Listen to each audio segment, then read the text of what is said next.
தேனீக்கள் கனவில் வந்தால் எல்லா செயல்களிலும் கவனத்தோடு இருக்க வேண்டும். வாகன பயணத்தில் மிக கவனம் தேவை. நம் உடம்பில் கொப்புளங்கள் இருப்பது போல் கனவு வந்தால் தனலாபம் உண்டாகும். தெப்பத்தை கனவில் கண்டால் எடுக்கும் முயற்சிகள் அனைத்தும் வெற்றி பெறும். தெய்வத்துடன் பேசுவது போல் கனவு காண்பது சுபம், நன்மை கிடைக்கும்.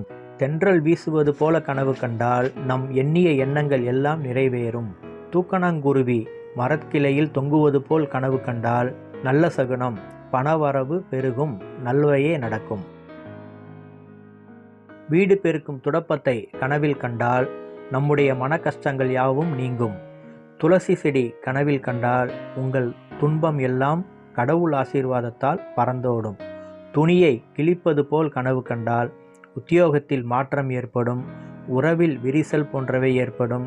மனப்பூர்வமாக யாரை நம்பினீர்களோ அவர்களால் பிரச்சனை வர வாய்ப்புண்டு.